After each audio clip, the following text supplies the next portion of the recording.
posibilidad ng tagumpay o kabiguan, ng ligaya o lungkot. Kaya marapat lamang na tanggapin si Jesus bilang tagapagligtas at Panginoon. At matapos yun ay panariwain ang katapatan at paglapit sa Kanya bawat araw o day by day. Ang day by day ay naglalayong umalalay sa pang-araw-araw na pamumuhay. Narito po si Kuya Ed Lapis sa mensaheng pinamagatang Happiness Borrows.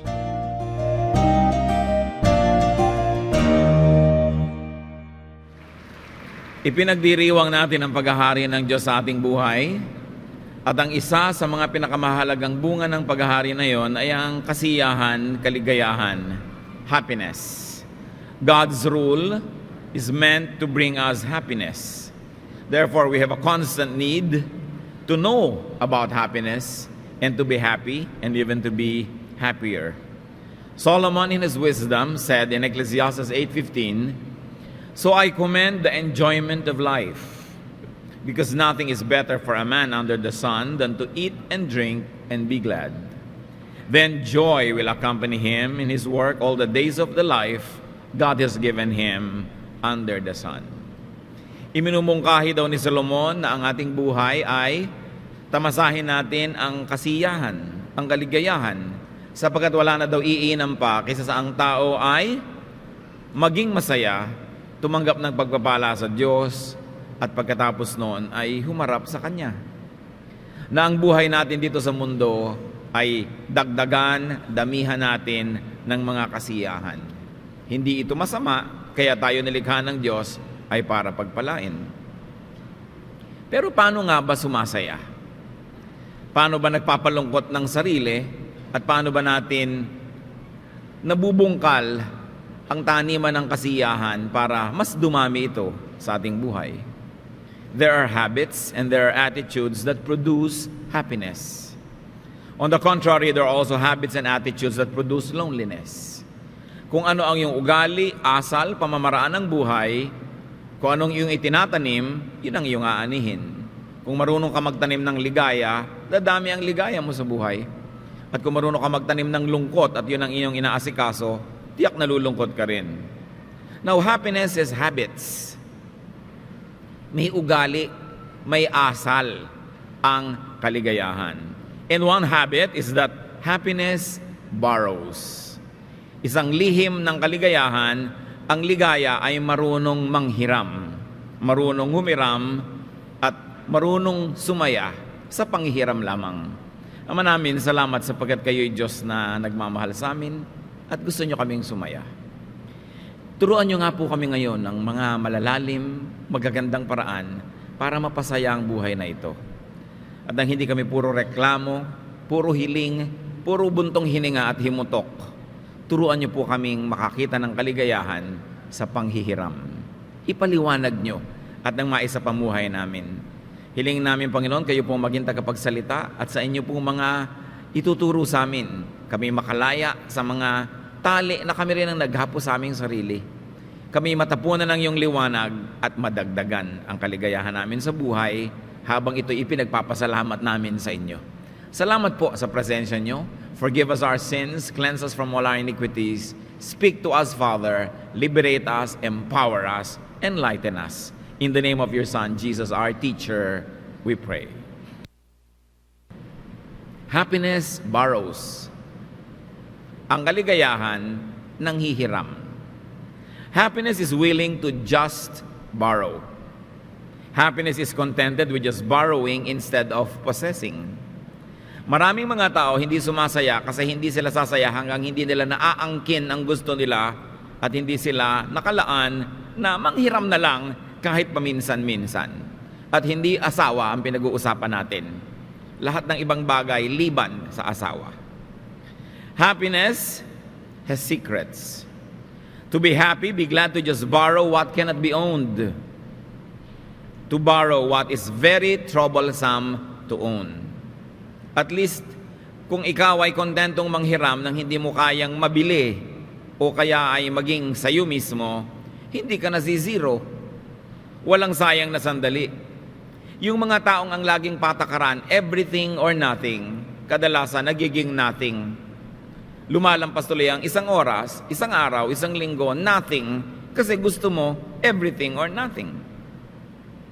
And there's one big headache, and that is possessing or wanting to possess.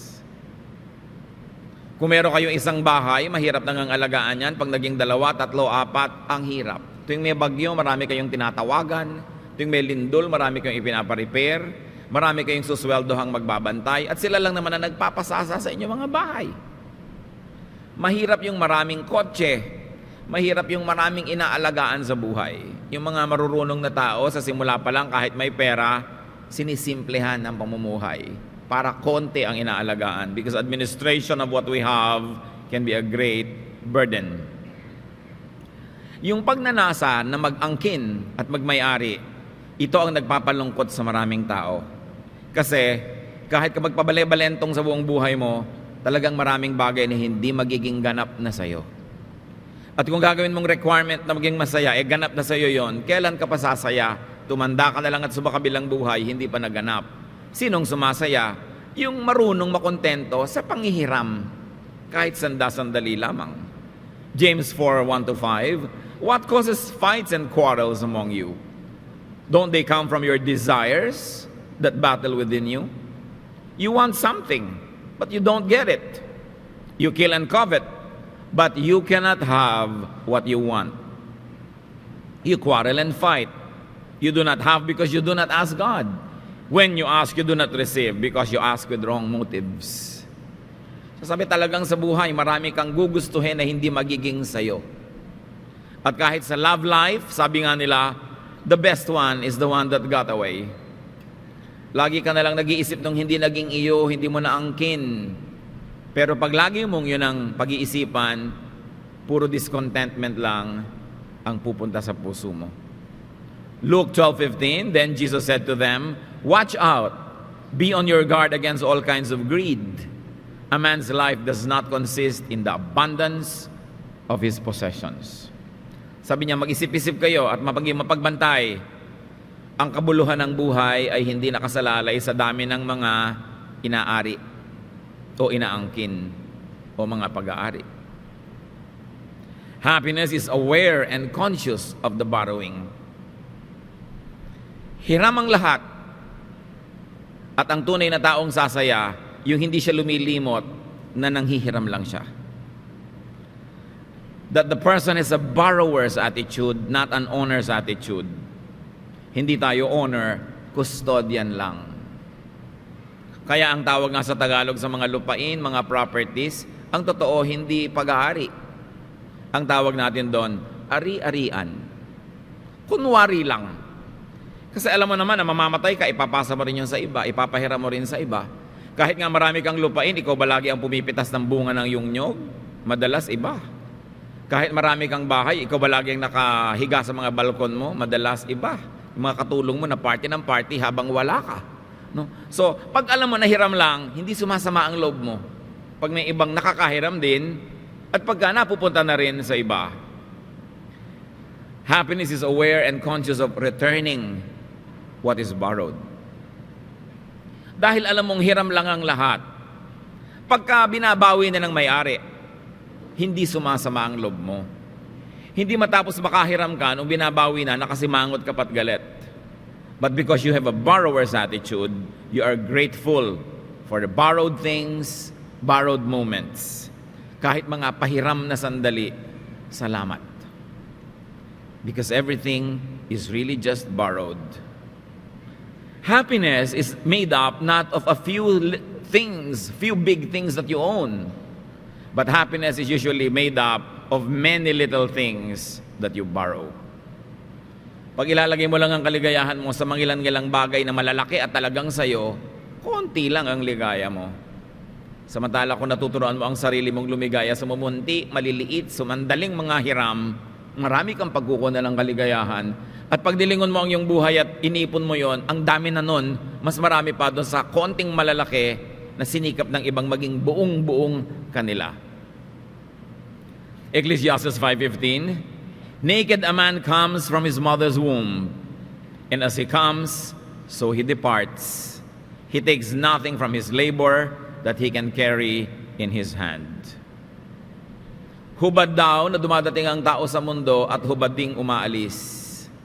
Sa kaugalian kasi, sa mahabang panahon, sa maraming villages at mga bayan-bayan ng Israel, ang mga inililibing ay wala ring damit, may balot lang na kumot.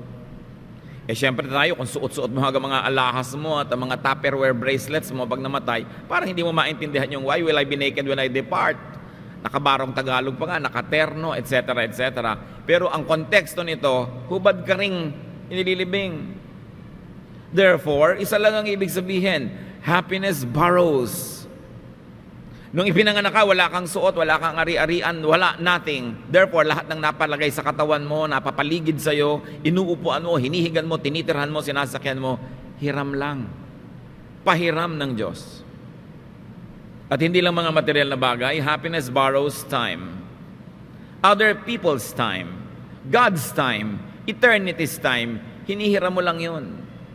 Kung minsan nakahiram ka ng isang companionship, samahan mo naman ako nung aalis at uuwi na yung tao dahil may gagawin, masama na loob mo. Dahil gusto mo nang angkinin ang buong oras niya. Kung nagpapasalamat ka at nakahiram ka ng 2 oras na may kasama, tama na yun. Ready ka dapat magsoli. Kasi hindi sa'yo. Time can never be owned. Time is never permanent. Time is never still. So happiness borrows moments. Alam niyo ang tunay na kaligayahan, mga kapra-kaprasong sandali. Hindi ka nun pwede magkaroon ng isang buong linggong ligaya. Isang buong linggong pag-ibig. Nung Miyerkules nga, naghiwalay na yun eh. No? So, nakakakuha ka ng sandaling ligaya. Pagising mo, ang ligaya mo. Tapos mamaya may dumating na bad news. Sira ng araw ko. Hindi. Nagkaroon ka na ng konting ligaya pagkagising mo. At kung papahalagahan mo yun, aalalahanin mo yon, mapapalakas ka nun kahit maraming lungkot na dumating sa maghapon. Walang buong maghapon ng ligaya at wala ring buong maghapon ng lungkot. Nagmumukha lang na isang buong lungkot yan kung malungkot ang paningin mo sa buhay. Pero kahit na nga sa mga libing, may comedy pa rin eh. No? May nakakatawang mga bagay na kung bubuksan mong isip mo, meron ding saya. Pero kung ang lagi mong hahanapin ay lungkot, magtatagumkay ka, makikita mo talaga lagi yung lungkot. Ecclesiastes 3:1, there is a time for everything and a season for every activity under heaven. So hiramin, gamitin at ipasalamat ang bawat sandali ng iyong buhay. Halimbawa, hiramin, gamitin at ipagpasalamat ang iyong kamusmusan. Kung musmus ka, di maging musmus ka. Ipagpasalamat, hiramin ang iyong kabataan. At kung tapos na ang kabataan, isoli nyo na. Hindi kayo pwedeng bata habang buhay. At hindi ka pwedeng mukhang 20 anyos kahit 90 ka na. Isoli mo na rin ang makinis na balat. At hiramin mo na yung kulubot na balat dahil yun ang itinakda ng Diyos sa edad na yan. Pag hindi mo tinatanggap yung panahon, yung dinadala ng panahon, lagi mong tinatanggihan at binabaligtad, lagi kang kasalungat ng agos, lagi kang kalaban ng hangin, hindi ka luluwag at giginawa. Baligtad kasi tayo, yung mga bata gusto nating tumanda. Tuwang-tuwa tayo pag naglalakad na, naglalakad na siya, humahakbang na. At pag talagang sanay na maglakad, aalis ka na naman. Ayaw mo namang lumakad. Gusto mo nandun lang, nagsasalita na siya, tuwang-tuwa ka, pa. Pagka nagsasalita na, huwag kang sasagot, huwag kang kikibo. Bakit hindi mo hayaan magsalita? Talagang kaya nga na-develop na yung speech niya sa panahon na yun para magsalita. Pagka bata, gusto mo mag-asal matanda. Huwag kang kikibo dyan, ngay, tahimik. Pero pag matanda na, nag-aasal bata na, laging baligtad. Kung alam mo kung anong pinapahiram sa'yo ng panahon, alam mong appreciatein yun, sinasamantala mo yun, nilalasap, at kung tapos na, next naman. Maraming stages ang buhay. Time keeps moving. So, ang lagi mong sinasabi, pag masaya, this too will not last. Matatapos din ito. So, bago matapos, enjoyin ko na. At kung malungkot naman, sasabihin mo rin, this too will never last. Matatapos din ito. Mabuti na lang at walang permanente. Marami laging surprise, maraming pwede tayong maranasan. Ecclesiastes 8:5, the wise heart will know the proper time and procedure. Tama ang timing Tama ang style, ang method, sasaya ka. So pakinabangan mga kapatid at ipagdiwang ang umaga, ipagdiwang ang tanghali, ang hapon, ang gabi, kasi lahat yan pahiram. Tatapos din. Huwag ibigay ang gabi sa mga aswang. Hindi pang aswang ang gabi. Kung minsan iniisip ko mga kapatid yung aswang, di ba yung mga aswang, mga sumisipsip ng dugo, mga lamang lupa, mga ganitong uri ng mga naisip nating mga pagkatao, sa gabi naglalabasan. Nakakatakot, naninipsip ng dugo, kumakain ng atay, etc., etc. Pero pag bukang liwayway, pag liwanag, natutunaw, nawawala, nagtatago. Paano kung ang aswang ay isang talinghaga na inimbento ng ating mga ninuno? Paano kung ang aswang ang ibig sabihin pala, depression? Di ba madalas ang depression, lungkot, pangungulila, takot, sa gabi dumarating? At sinisipsipang yung dugo, kinakain ng yung atay, natatakot ka, nawawala ka ng sigla, nawawala ka ng buhay. Pero pag umaga na, nawawala na yung inip, nawawala na yung lungkot, parang yung aswang, nawawala rin. Maraming mga tao, yung gabi nila, inaaswang, kasi marami silang galit, marami silang regrets, marami silang panghihinayang, marami silang kapaitan sa buhay. Inaaswang tuloy sila ng sarili nilang mga alaala. Hindi sila mapagkatulog, hindi sila makakain, puro takot, puro nervyos. Ang pinagmumulan niyan kung minsan, mga galit, hinanakit, puot, bitterness, regrets na hindi mabunot-bunot sa puso. Kaya maraming nag-aaswang sa kanila, pero ang totoo nun, sila rin naman talaga yun. Guni-guni, budhi, damdamin. Kasi ayaw nila mag-let go. Maraming mga depression kasi dapat sana gumraduate ako ng 4 na taon pero mahirap kami, naging 15 taon. Galit sa mundo. Dapat sana ganun ang nangyari sa akin, minano ko yung bukid pero napunta kay ate. Galit sa mundo. Puro mga dapat naging akin ito, naging akin yun, naging akin. Kung sakali lang naging mayaman kami, kung tinulungan mo lang ako, kung pinagbigyan mo lang ako. So ano nangyayari? Inaaswang sila ng sarili nilang damdamin. Yung buong gabi nila, pinamimigay nila, imbes ka nila rin. Kaya kailangan sinasabi natin, ang lahat ay pahiram. Yung mga hindi naging akin, kakalimutan ko na. Hindi rin naman napunta sa paraiso yung nagkaroon nun eh. Yung isang minimithi mong mapangasawa, napunta sa pinsan mo, galit na galit ka, pero paraiso ba buhay ng pinsan mo ngayon? Hindi rin naman. So magpasalamat ka, maging sa mga hindi naging sayo. Dahil marunong ang Diyos at iniiwas din tayo sa napakaraming hirap at gulo ng pagmamayari. So happiness borrows time and things also. We never really own. At dahil tayo tagahiram lang, nagpapahiram din tayo. Kung paano mo gustong pahiramin ka ng Diyos, nagpapahiram ka rin sa kapwa. Repeat, nothing can be owned. It's one of the biggest lies and illusions that you will own. Katulad ng mga mag-asawa sa sumpaan sa kasal, ako'y iyong iyo. Tumigil-tigil ka nga ng mga pangako mo na yan. Pagka mga 20 years sa kayong kasal, inaantok ka, dumating yung asawa mo, bumabangon ka pa ba? Dear, nandito na ako, hindi ko dalang kawali dito. Di ba? Maghain ka dyan. Pero nung una, ako'y iyong iyo. Paano ka magiging pag-aari ng iba, hindi mo pag-aari ang sarili mo? Alam niyo yung mga kasal, napakaraming pangako. Palibas at mga bata ang nangangako, hindi nila alam ang sinasabi nila. Dapat siguro, most of the time, I will try ipahiram sa iyong oras ko, ipahiram sa iyong sarili ko, ipahiram sa iyong aking atensyon, pero don't expect na laging magiging sa iyo yun. May mga moments na gusto mo kung kasama magbakasyon, may sakit ang nanay ko, aalagaan ko siya, sa kanya ko ipapahiram ang oras na yon, hindi sa iyo. So, hindi ako sa iyo. Kung ganun siguro kalinaw ang usapan, bihirang tao magkakaroon ng sense of failure. Because we promise too much, we promise to give what we do not have in the first place. 1 Timothy 6:7, for we brought nothing into the world, and we can take nothing out of it. Wala ka namang maidadagdag o maibabawas sa mundo. Kaya ang sabi ni Job sa 1:21, echoing what Solomon said, naked I came from my mother's womb, and naked I will depart. The Lord gave, and the Lord has taken away. May the name of the Lord be praised. Si Job ang yaman-yaman, ang daming anak, marangal, ginagalang, sa isang iglap na wala lahat yon. naghirap, namatay lahat ang anak, nabalot ng sakit ang kanyang katawan, nawala ng mga kaibigan. Etong sabi niya, the Lord gave and the Lord has taken away. May the name of the Lord be praised. Nagpahiram ang Diyos, bumawi ang Diyos, salamat nakahiram ako kahit sandali. That's the attitude. Kaya naman ibinilik ng Panginoon sa lahat yung nawalan sa kanya eh. Kasi hindi siya nagalit sa Diyos. Pasalamat at nakahiram ng yaman, ng anak, ng dangal. May mga magulang, pahiram lang ang anak nyo pag mag-aasawa. Siyempre, ipapahiram nyo naman doon sa asawa. Alangan namang sa inyo forever.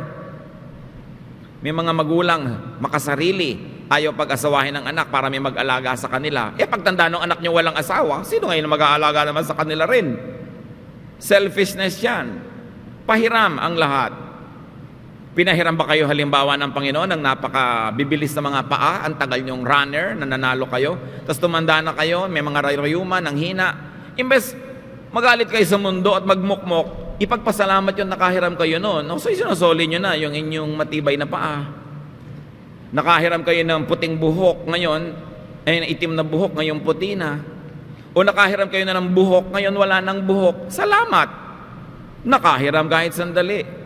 Nakahiram tayo ng malinaw na mata, ngayon malabo na. Paano naman, 150 years old ka na, may deadline din ang hiraman, di ba? Expired na. So, syempre, isosoli mo na. Pasalamat na lang at ang haba-haba ng panahon noon na malinaw ang aking mata. Na ngayon na lang, lumalabo. Noon, ang lakas ng iyong braso, humihina ngayon. Dati, malakas ang negosyo mo, ang hina ngayon. Pasalamat ka, naranasan mong makahiram ng malakas na negosyo. Kasi pag gusto mo laging sayo forever, magiging sakim ka, kaya kalulungkot. Pero pag nagkaroon ka ng attitude na, ay oo nga, wala naman ako talagang pag-aari, nahiram ko lang, salamat naman kahit binabawi na. Hindi katulad ng nagpahiram sa inyo ng plancha na kapitbahay nyo, after 3 months, nung binabawi, galit pa kayo. Nung isoli nyo, yung tangkay na ang umiinit, bahala siya, tangkay na ang iinit sa plancha na yan, dahil ayaw nyong isoli. May mga tao hindi marunong magsoli, kaya malungkot. Happiness borrows places and even positions. Positions of comfort and prestige, nahihiram lang yan. At kadalasan, nakakatulong din manghiram kayo ng mga position na uncomfortable, hindi prestigious, especially when you want to be anonymous, when you want to review basics in life. Kaya nga kung minsan nagbabakasyon ka to be anonymous, hindi ka kilala, para makahiram ka naman ng ibang posisyon, ibang mukha, ibang pagkatao, nare-refresh ka. Because even the heavenly bodies are never in the same spot. Ever. Nobody owns space. Kahit yung kinakalagyan ng mundo ngayon, lumalakad yung mundo, hindi siya babalik doon. May iba namang tutungtong doon mamaya. Ganun talaga. Happiness borrows people and relationships. Huwag lang nga asawa, magulo yun. You have borrowed companions. Pagka wala na siya, salamat. You have borrowed traveling companions. Sometimes never to meet again. Bawa, nag-tour ka, nakasabay mo sa isang van ang mag-asawang ito from Canada, kailan pa kayo uli magkikita uli? Malamang never na. So, samantalahin mo na yung borrowed moment na yun. Be nice. Allow them to be nice to you. Kahit hindi mo kayo magkita forever, pareho na kayo nakakontribute sa inyong kabutihan sa isa't isa. Hindi yung sasandali lang kayo doon, nagyabangan pa kayo at nagpataasan doon. No? So, anong dala-dala mong memory? Negative. Kaya aswangin ka nun sa gabi pag dumami na ng dumami. Kaya maraming tao natatakot sa sarili nilang anino kasi tanim ng sama ng loob. In time and place, our paths cross. Our lives intersect and sometimes never to intersect again. Kaya gandahan na yung moment na yon kasi hindi na babalik. We just borrow parents. Pahiram lang yan. We borrow parenthood kung tayo naman yung magulang. And then later on, iba naman yung gagawa ng ganong pananagutan. We borrow partners. Hindi ninyo naman property kahit husband nyo o wife nyo Borrowed lang yan. Borrowed from God, borrowed from their parents, borrowed from their professions. Yung asawa ninyo, i-give up yung profession niya to raise children. Then later on, kung pwede na, ibalik nyo na siya sa gusto niyang growth, profession, or intellectual pursuit. Nahiram nyo na taga-alaga na yung mga anak at tagapagbantay ng bahay mo, palayain mo naman para may magawa ring iba. Hindi mo siya property. Children are borrowed. Hinahanda natin ang mga anak natin kung under normal and usual circumstances, makapag-asawa sila, handa sila sa responsibilidad, mabubuti silang tao, mababait. Hindi pinalaki mo sa sungit, pinalaki mo sa takot, sa violence, nagiging violent husband tuloy or wife. Nagiging violent parent kasi habang nakapahiram sa'yo, hindi mo minanage sa mabuti. Nung i-turn over mo na sa susunod na hihiram, damage na. Pananagutan natin yon. Bawat tao na nasa poder natin, sandali lang yon. Pahiram lang yon ng Diyos. Dapat positive ang contribution natin, maturuan natin sila ng mabubuting values, magandang ugali. Hindi yung dahil sa kalupitan mo, kasamaan mo, naging malupit na rin at masungit siya dahil wala na siya ibang nalaman na pamamaraan sa buhay. Ano ngayon ang gagawin niya sa mga ipapahiram sa kanyang tao ng Diyos pag siya na ang may kapangyarihan? Sisirain din niya. Kaya ang gulo ng buhay at gumugulo ang mundo. We just borrow siblings. Kayong magkakapatid, sandali lang kayong magkakasama under one roof. Sandaling-sandali lang. Kadalasan, normally, but not always, mga mag-aasawa yan, magkakanya-kanya ng buhay, mag-a-abroad, hindi na babalik yung magkakasama kayo. Tapos sa sandaling magkakasama kayo, awayan pa kayo ng awayan. Kakagalit pa kayo kung sino pupunta sa banyo una. Sino hahawak ng remote control ng TV. Magkaka-TV rin kayo on your own kung wala pa kayong sarili. Meanwhile, enjoy being with your brother or sister o kung marami. It will never be forever. Sayang yung panahon kung ang babawiin nyo at dadalhin nyo at babauning memory, negative. We just borrow friends, we borrow associates and companions and co-workers. Habang nakapahiram sa inyo, huwag sayangin. Let them enjoy you and you enjoy them. Ipagpasalamat at alagaan. Then, i-turn over sa susunod na hihiram. Kayo naman, wala nang laman yung kamay nyo, may iba kayong hihiramin another chapter of life. Yung sobrang sentimental, wala nang inisip kundi the good old days, wala nang inisip kundi the good old music, wala na kundi the high school days o my high school life. Ang laging laman ng buhay, maraming lumalampas ngayon na dapat nahihiram nyo pa rin, pero hindi nyo nahawakan kasi nakatali kayo sa nakaraan. Kailangan harapin mo kung ano yung nandito ngayon, kasi bukas wala na yan dyan. Lost forever. Make the most of your fleeting moments, of your borrowed relations, even of your momentary togetherness. You will not always be together. Kahit nga mag-asawa sa kabilang buhay, hindi na sila mag-asawa, magkapatid na lang sa Panginoon. So samantalahin nyo na, katandali ang iksi-iksi ng buhay. Happiness borrows situations. No situation is ours to keep. And no situation is to keep us. Dapat alam mo ang engagement mo dyan. Be above the situation, and whenever you can, create good situations. We were created in God's image. We are empowered to have a say in how we live life. So create good instead of bad situations. Create good instead of bad relationships. Para ang panahon, ang bagay, ang sitwasyon ay pinapahiram, pakinabangang mabuti. We borrow titles and designations. Walang permanent. Kahit Miss Universe ka ngayon, all the rest of your life, former Miss Universe ka na. Hindi ka laging forever. So habang nandun ka, lasapin mo ang saya, do the maximum, do good you can, get the most, give the most, and then move on. Walang permanent. Kahit title, kahit designation, kahit mararangal na posisyon. Mahirap yung ayaw ng umalis sa posisyon forever. Masama yun. Dapat i-give up mo na kung tapos ka na. Proverbs 27:24, for riches do not endure forever, and a crown is not secure for all generations. Nakikita nyo pag ginagawang generational, nagkakaroon ng mga dynasties. What do political dynasties do just to keep the crown? They do all kinds of evil. Cheating, killing, murder, just to keep the crown for all generations. Well, the Bible said it can never happen. Sisirain mo lang ang sarili mo, sisirain mong kapwa mo, palulungkutin mo lang ang buhay mo, magtatanim ka ng bagyo na aanihin mo rin pagdating ng panahon. So do not take your title or position too seriously. Pagka mataas ang title mo, huwag kang masyadong yumabang. Para pag nawala yung title mo, hindi ka rin masyadong lumungkot.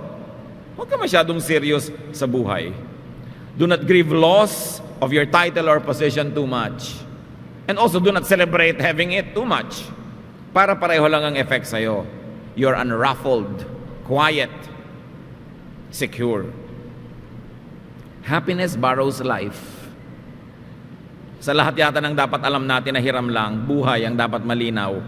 Our spirit borrows a body to experience earthly life. Then the spirit leaves the body is returned to the ground, its lender, and then you move on to where? A glorified body. Kung hindi natin iiwan ang katawan na ito, kung hindi humihina, rumurupok, namamatay, nabubulok ang katawang ito, paano ka darating sa next stage where you will wear your glorified body? So tuwing may nawawala, may dumadating na kapalit. Happiness, timeshares. Hindi laging ikaw ang occupant, iba naman kuminsan. Hindi laging ikaw ang gumagamit, iba naman ang darating. Para ikaw, may magamit ka ring iba. Be glad and contented to timeshare.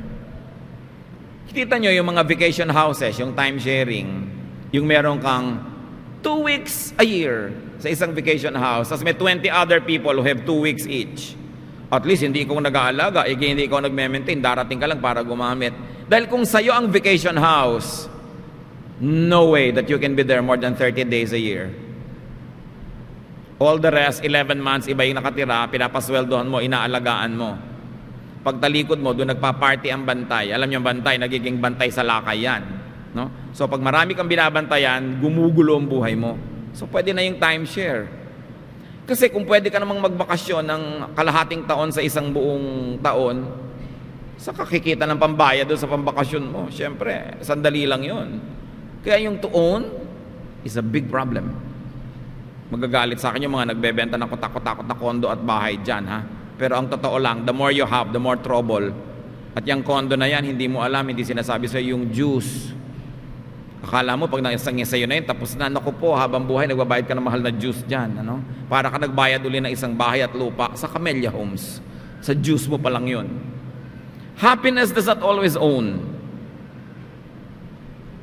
Wise happiness does not always want to own.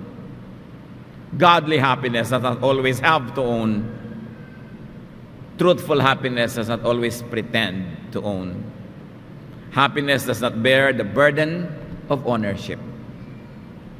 Di ba ang saya, may magandang vacation house sa Baguio? Kung ikaw ang may-ari, ikaw lagi nagpaparepair, nag-aayos, naglalagay ng mga bedsheet, tinitingnan mo kung may supply ba ng tubig. Pag may bisita ka, may tubig ba dyan? Umaandar ba ang heater? Ang dami mong problema. Yung nakihiram, ang saya. Matapos dumihan ng mga bedsheet mo, kainin yung laman ng refrigerator mo, gibain ang banyo mo, iuwi ang doorknob souvenir. Diba? Ang saya niya kasi nanghiram lang eh. Ikaw na may-ari, problema mo lahat yan. Lahat kayo na may vacation house, alam nyo yon. Diba? Pakuryente mo sila, patubig, gastos mo lahat, katulong. Tapos wala silang ginastos. Ikaw ang nagbayad ng bakasyon nila. Tanong mo sa sarili mo kung gusto mo yon. Kasi kung may vacation house ka naman, di mo pinapahiram, sinusumpa ka ng lahat ng kamag-anak mo at kaibigan. Ipahiram mo naman, hindi man lang nag-iiwan ng pambayad ng kuryente. So ikaw ngayon itong nagmumukmok, nagagalit ng lihim, pero nakangiti ka. Dahil siyempre, nagpapanggap ka mabait, pero hindi ka naman talaga mabait dahil naiinis ka nga eh. So, magkakamulto ka, aaswangin ka nung multo mo, kaya marami kang sakit. Buti pa, wala na lang. Gusto mo, marami kang pera, ba't ka magpapagawa ng bahay? Magbayad ka ng hotel, 2-3 araw, wala ka pang problema. Because you don't own anything, you don't own people, you don't own things, because you don't own time and space. Handle them well for the next borrower. Mga magulang, ang pinakamaganda niyong maibibigay na regalo sa inyong magiging manugang, papahiramin niyo sila na magiging asawa nila that you raised well. Yun na magandang regalo. Daig pa ang bahay at lupa o kotse. Tinuruan nyo maging mabuti, mabait, masipag, ito magiging asawa nila. Yun ang pinakamagandang regalo. At mga manugang, huwag nyong kakalimutang tanawin habang buhay nyo na nagkaroon kayo ng mabuting asawa dahil yung magulang nagpalaki ng mainam. Dapat hindi nililimot yung ganyan mga bagay. Children, binibigay natin yan sa mga partner nila. Sandali lang na talagang anak mo lang. Mga kaibigan, pinapahiram din natin sa ibang mga kaibigan. So do not damage people while they are under your care to the point that they become dysfunctional for the next borrower. Kailangan mapuri ka ng manugang mo. Wow, biyanan ko, raise this lalaki or this babae very well. Ganon. Kasi turnover ang ganda. Hindi yung dati mong naging boyfriend, ayaw nang mag-girlfriend forever. Nadala sa'yo. Dati mo naging sweetheart, isinumpa na talaga, gusto na magmongha. Kasi nadala sa buong lalaki sa balat ng lupa dahil sa sagwa ng nakitang pagkalalaki mo. Ang mga tao ba na nakakahiram ng panahon natin, nadadala o nasisiyahan sa buhay? Yung ikaw ang naging kapitbahay ng isang tao, isinumpa na talagang ayaw na niya ng kabihasnan, maninirahan na lang siya sa ibabaw ng bundok dahil you are a neighbor from hell. Yung nakakadala. Kaya tiyakin natin mga kapatid, hindi tayo nakakadalaan. May nagpautang sa'yo minsan, tapos ayaw mo ng tantanan ng kauutang, nadala. Ngayon, ayaw na magpautang kahit kanino. Minsan kang binigyan, ngayon tungkulin na niyang bigyan ka forever. Sasabihin niya tuloy, ayoko na magbigay. Nakakainis yung mga binibigyan, ayaw tumigil. Biruin niyo may taong nadala dahil sa inyo. Pinatay niyo ang kanilang humanidad, pinatay niyo ang kanilang charity, pinatay niyo ang kanilang pananalig sa kapwa dahil sa ipinakita ng pangit na sample. So meron tayong pananagutan to turn over these people to the next borrower. Even more vibrant, happier, more expectant of more happiness in life. Hindi yung ginawa natin siyang vengeful, defensive, closed because of the sad experience with us. Kaya anong bilin sa mga asawang lalaki? Colossians 3:19-21. Husbands, love your wives and do not be harsh with them. Pag nakita ng mga anak nyo na malupit kayo sa inyong asawa, kadalasan sila man paglaki nagiging malupit sa asawa nila. Children, obey your parents in everything, for this pleases the Lord. Nakita nyo sa mga Western Hemisphere, sa mga developed economies, ayaw na mag-anak ng mga magulang. Nauubos ang populasyon nila. Kaya tayo mga Pilipino, we will inherit the earth.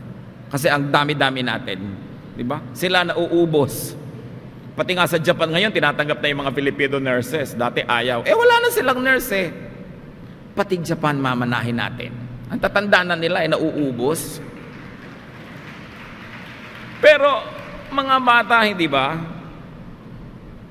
Kung magiging suwail lang din lang kayong anak, tulad ng nangyayari sa maraming developed economies. Pag-aalakihin ng magulang, pag-aaralin, tapos pagtatatapon nyo lang yung mga magulang nyo sa mga homes, although sometimes it is better than being neglected in the house, no? Hindi nyo susundin, puro sama ng loob ang ibibigay nyo, nadadala yung magulang. Kaya yung mga magulang sa West, dala. Kasi suwail yung mga anak. Ayaw na tuloy mag-anak. Pero kung kayo, naging nice na anak, baka kahit yung nanay nyo, 70 na, gusto pang manganak ng mga anak dahil tuwang-tuwa sa inyo. Isipin mo, napakalaki naman yata kapintasang dahil sa'yo nadala na maging magulang ang isang magulang. Father, sabi sa verse 21, do not embitter your children, or they will become discouraged. Sandali lang silang bata sa inyong poder. Dapat huwag nyo silang sirain. Buuin nyo sila. Para pagdating ng panahon, mas magandang pagkatao nila. Ephesians 5:33, however, each one of you also must love his wife as he loves himself, and the wife must respect the husband. Lalagay ka sa lugar. Pinahiraman ka ng husband, igagalang mo siya. Bibigyan mo siya ng karangalan na makonekta sa'yo. And let's not forget, happiness returns what is borrowed. Happiness is ready, willing, and able and glad to return. Because only in returning will your hands be free to borrow other things. Pati ang pagtanda, you gracefully surrender the things of youth, sabi ng Desiderata, so that you can attend to your being an adult. And when your time is up, you give up your mortal body, you release the spirit, and you have another youth waiting for you. You have a glorified body waiting for you. So hindi na rin masyadong iniiwasan yan kung talagang panahon na rin. Dahil may iba pang naghihintay. Ecclesiastes 12:7, and the dust returns to the ground it came from, and the spirit returns to God who gave it. Ang alabok nating katawan ay babalik sa alabok at ang espiritong galing sa Diyos ay uuwi sa Diyos. Ang gandang reunion with God and with all the others who have departed before you. So don't aspire for or worry about permanent ownership, even of your body. There is no such thing. How to be happy? Most of the time, borrow, don't own. Borrow people, time, and things. Many people do not enjoy happiness because they have the fear of losing, fear of returning. Marami po mga tao, hindi man lang nakakahiram dahil ang kinakatakutan ang pagsusoli. So sasabihin ng iba, hindi na lang ako iibig dahil mawawala rin naman. Kaya ang sabi naman ng isang makata, it's better to have loved and lost and returned than never to have loved at all. Yung iba sabihin natin, huwag na tayong guminhawa, mababawi din naman, maghihirap din tayo uli. O di humiram tayo ng ginhawa ngayon, pag isosoli na bukas, di balik tayo sa hirap, nakahiram. Yung iba ayaw na nilang umibig kasi nabigo sila, lahat ng pinsan nila nabigo sa pag-ibig. Ayaw na nilang masaktan. Di balik masaktan ka bukas, sumaya ka naman ngayon. Hiramin mo ang ligaya mo at isoli mo kung tapos na. Kesa sa hindi ka nga lumungkot kasi hindi ka rin naman lumigaya talaga. So kailangan marunong ka ng ganung mga risk sa buhay. Ibinigay talaga yan sa atin ng Panginoon. Yung fear of losing and fear of returning stops people from borrowing. Hiramin nyo, huwag nyo i-damage, isoli nyo, manghiram uli kayo ng iba. Pag marami na kayo nahiram, graduation time na, tapos na ang buhay, babalik ka na sa Diyos. Lahat hiram. So be contented in borrowing and make the most of borrowed time. It will not be there forever. Nagmahal ka, tapos sumakabilang buhay, kahit naman hindi mo mahalin yun, sasakabilang buhay din yun eh. Diba? At kahit hindi mo mahalin yun, sasakabilang buhay ka rin. Hindi mo maganda na habang nandito ka sa buhay na to at habang nandito siya, nagmahalan man lang kayo kahit sandali. Kahit sa isang linggong pag-ibig, Lunes, nang tayo'y nagkakilala, o at least, Martis, nung ikay umalis, at least Lunes, masaya ako. Pwede na yun. Hindi naman talaga yan forever. Illusion yung forever na yan. So what do you want to possess and enjoy but can't own? Just borrow. That's easier to do. Besides, it's tragic to possess and then lose interest. Yung gustong-gusto mo, ang laki ng binayad mo, after a while ayaw mo na. Di ba? Walang sulian, no return, no exchange. Mahirap naman yun. Mabuting medyo nakakahiram-hiram ka lang. What do you wish? What would you do with something you own but do not like anymore? Kaya mga iba, gustong-gusto magkabahay, halimbawa kung saang subdivision, tapos ayaw naman pala niyang half of the year, lumalangoy siya sa baha, dahil lumulubog pala, anong gagawin mo? Nabili mo na. Eh kung na-rent mo lang yan, di al sa balutang ka, lipat. So bago mo gustuhin na maging sa'yo talaga, tiyakin mong alam mo kung ano yung binibili mo. Hindi mo alam. Kaya sabi sa Rustans, handle our merchandise. Kasi alam nila maganda, lalo mo magugustuhan. Yung ayaw ipakita, kasi baka pag hinipo mo, nagiba na pala. So bilhin mo muna. Borrow your happiness, brothers and sisters. Borrow and be happy. Be happy to just borrow. Wala pang maintenance cost. Bahala kayong mag-apply kung ano yon. Basta gusto ko lang idiin, hindi asawa ang pinag-uusapan. Yung iba, pwede nyo nag-apply kahit saan yan.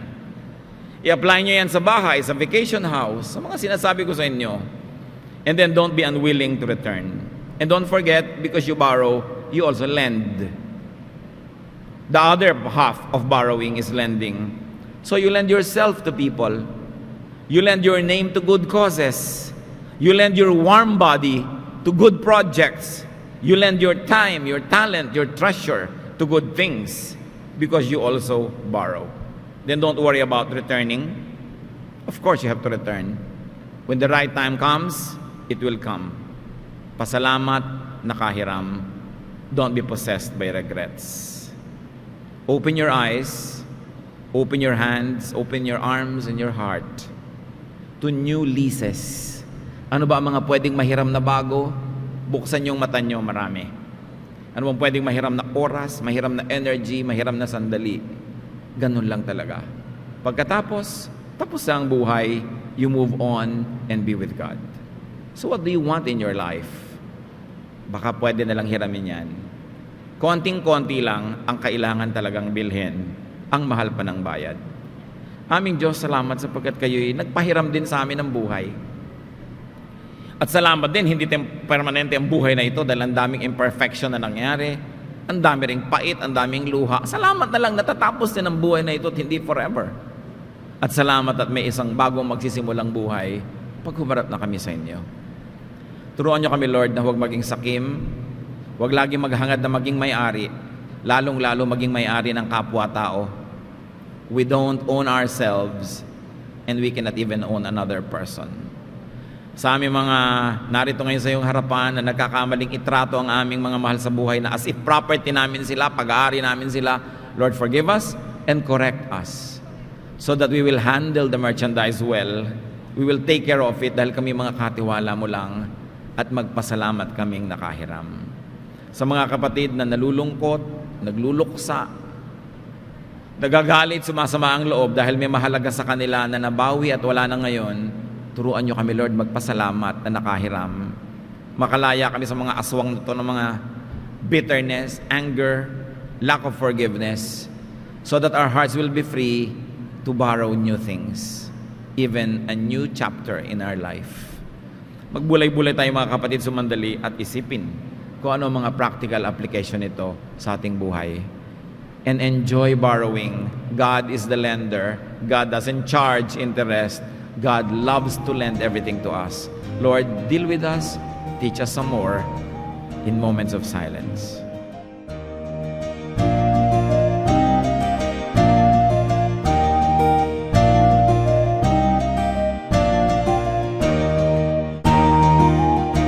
Ang katatapos pong mensahe ni Kuya Ed Lapis ay pinamagatang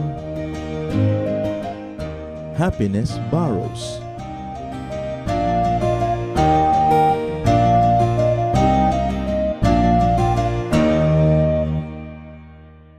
Sa inyo po, Panginoon, lapat itong aking loob na sumilong at pasakop, makisuno at sumukob.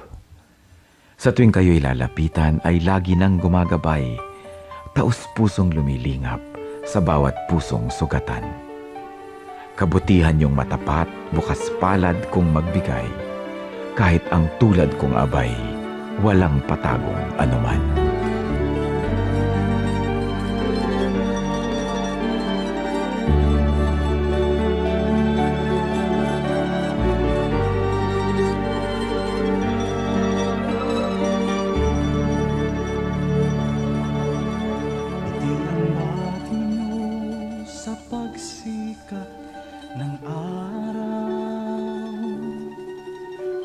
Sa karilagan ng takip siling at sa kandili nyo ako'y hindi maliligaw. Datnan man ang unos sa lalim ng dilim. Kung sisikapin kong bilangin ang mga bituin, isa-isahin ko man bato sa buhangin. Walang makahihigit sa lawak ng iyong pagtingin, sa kalinga niyo pagmamahal sa akin. Hallelujah, Hallelujah, Hallelujah, Hallelujah,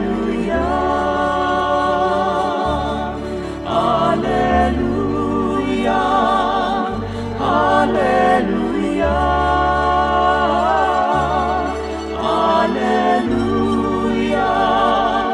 Hallelujah,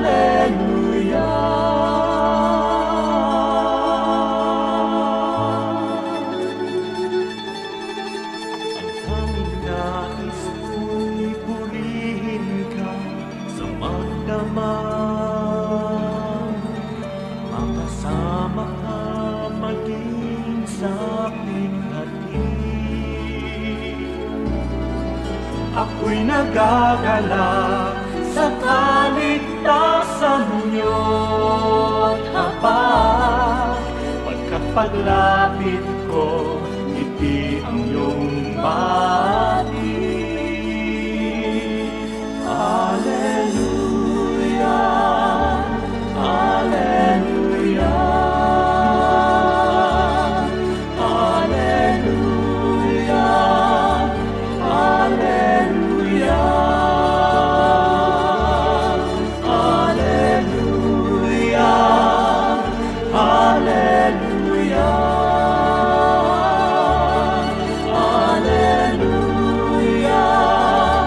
Hallelujah.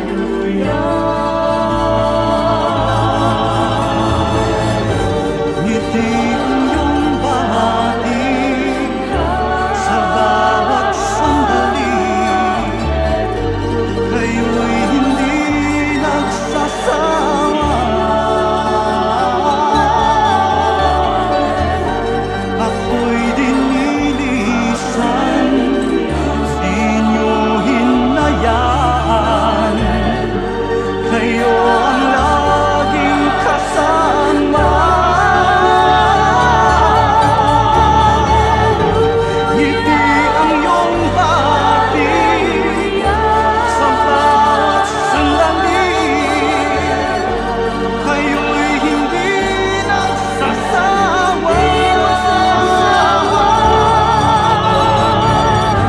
Ako'y dinilisan, di niyo hinayaan.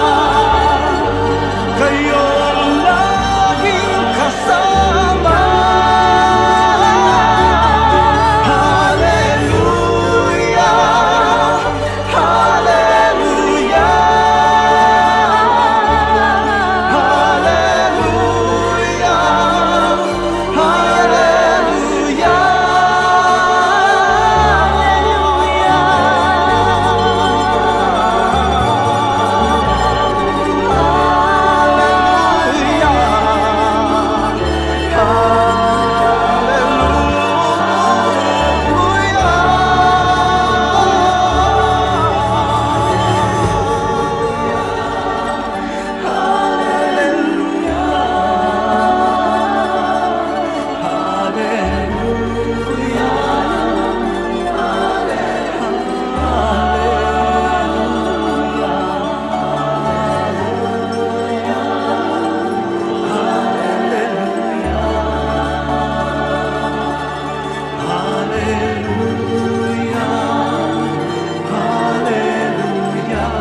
Bakit marami sa atin Kastila ang pangalan?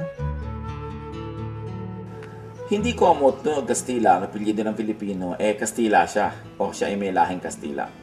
Si Governor Claveria kasi ay nag-decree na ang mga Pilipino ay magkakaroon ng Spanish family names para madali sa record keeping, madali sa buhay ng mga namamahalang Kastila ang kanilang pamamahala. Kaya maraming mga Pilipino ay naobliga na magkaroon ng mga Spanish family names noong 1800s. At yan ay hanggang ngayon nagpatuloy pa. Konting-konting Pilipino na may Spanish family name ang talagang may dugong Kastila o lahing Kastila. Ngayon, sapagkat family name mo na Spanish, hindi mo na mapapalitan, makakabawi na lang siguro tayo mga Pilipino sa pag-reassert ng ating identity sa paggamit naman ng mga indigenous first names. Halimbawa, pwede natin gamitin yung mga pangalan ng Luningning, Liwayway, Sitagumpay, Magiting, kung ano-anong mga indigenous names para mai-assert mo naman yung identity mo at hindi ka mukhang Meksikano, hindi ka mukhang Kastila dahil hindi naman talaga.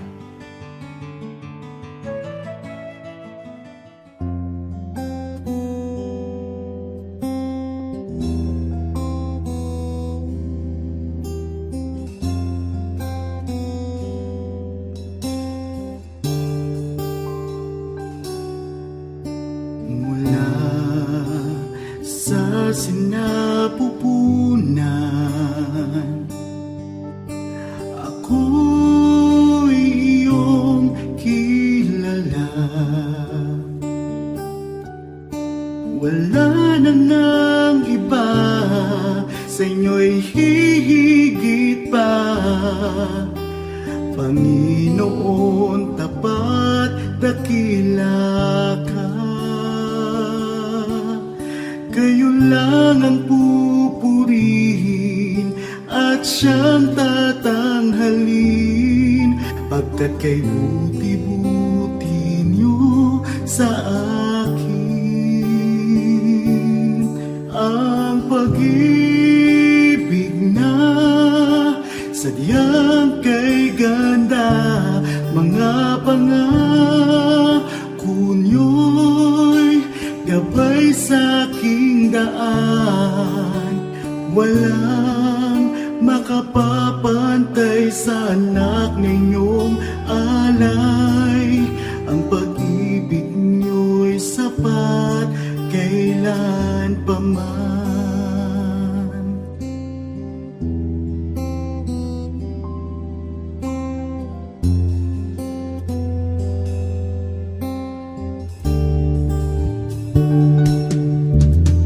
Tinawag niyo akong kaibigan, kahit na ako ay pariwara. Sagat sa labisan inyong pagmamahal, sa tupang sa kawan na nawala. Kung aking bibilangin bawat butil ng buhangin, ang habag niyo'y ganon karami rin. Ang pag-ibig niya sadyang kay ganda, mga pangako niyo'y gabay sa aking daan. Walang makapapantay sa anak na inyong alay. Ang pag-ibig niyo'y sapat kailan pa man. Paano ba masusukat taas, lalim, layo't lawak ng pag-ibig niyong sadyang walang hanggan, walang hanggan. Ang pag-ibig na sadyang kay ganda, mga pangako niyo'y gabay sa aking daan.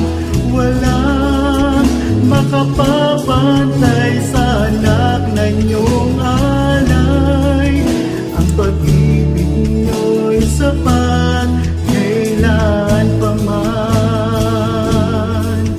Ang pag-ibig niyo'y sapat kailan pa man. Ang pag-ibig niyo'y sapat kailanman.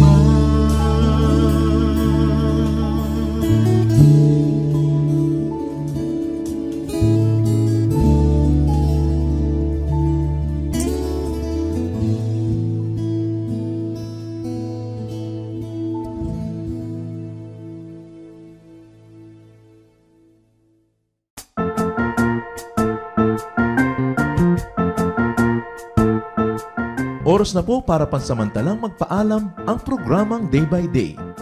Tayo po'y magsama-sama tuwing ika-6 hanggang ika-7 ng umaga, araw-araw. Magandang umaga po at mabuhay ang Panginoong Hesus!